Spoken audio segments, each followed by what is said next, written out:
സങ്കീർത്തനങ്ങളുടെ പുസ്തകം 106 അധ്യായം 8 വാക്യം നമ്മൾ വായിക്കുന്നു.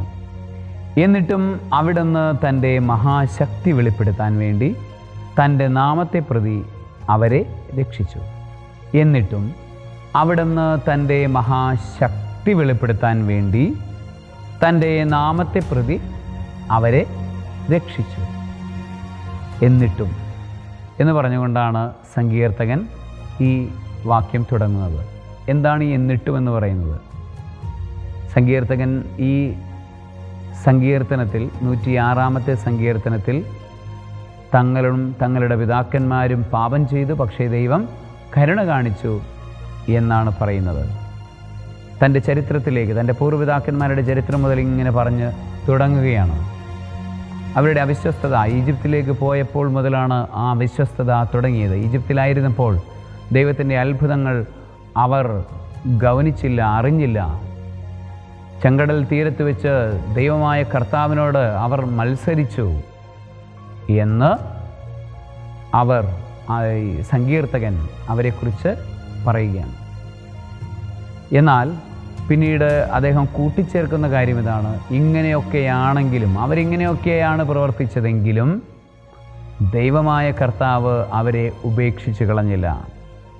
താൻ അവർക്ക് വേണ്ടി ചെയ്തതെല്ലാം അവർ ഗൗനിച്ചില്ല. മാത്രമല്ല, തന്നോടവർ മത്സരിക്കുകയും ചെയ്തു. എന്നിട്ടും ദൈവമായ കർത്താവ് തൻ്റെ ശക്തി അവർക്ക് മുൻപിൽ വെളിപ്പെടുത്താൻ വേണ്ടി ഇനിയും കുറേ കാര്യങ്ങൾ, ഇത്രയും വെളിപ്പെടുത്തിയതല്ല, ഇനിയും അനേകം കാര്യങ്ങൾ അവർക്ക് മുൻപിൽ വെളിപ്പെടുത്താനുള്ളത് കൊണ്ട് തന്നെ ദൈവം അവർ നിർത്തിപ്പോയെങ്കിലും ദൈവം നിർത്തിപ്പോകാൻ തീരുമാനിക്കുന്നില്ല. അവിടുന്ന് തുടരാൻ തന്നെ തീരുമാനിക്കുന്നു. അവർ തന്നെ വിട്ടുപോയെങ്കിലും അവിടുന്ന് തുടരാൻ തന്നെ, ഈ യാത്ര തുടരാൻ തന്നെ തീരുമാനിക്കുകയാണ്. തനിക്ക് വേണ്ടി, തൻ്റെ പദ്ധതിക്ക് വേണ്ടി, അവർക്ക് വേണ്ടി, അവരെക്കുറിച്ചുള്ള തൻ്റെ പദ്ധതിക്ക് വേണ്ടി അവിടുന്ന് തുടരാൻ തന്നെ തീരുമാനിക്കുന്നു. തൻ്റെ കാരുണ്യം അവരുടെ മേൽ ചൊരിയുന്നു. ദൈവം പ്രവർത്തിക്കുന്നത് പോലെ നമ്മളും പ്രവർത്തിക്കണം. ഒരുപക്ഷെ നമ്മളുടെ കുടുംബജീവിതത്തിൽ നമ്മളുടെ കൂടെയുള്ളവർ അവിശ്വസ്തതയിലേക്ക് പോയേക്കാം. പക്ഷേ നമ്മൾ തുടങ്ങിയ യാത്ര നമ്മൾ തുടർന്നുകൊണ്ടേയിരിക്കണം. ഭർത്താവിൻ്റെ അവിശ്വസ്തത ഭാര്യയുടെ വിശ്വസ്തതക്കേടിന് കാരണമാവരുത്.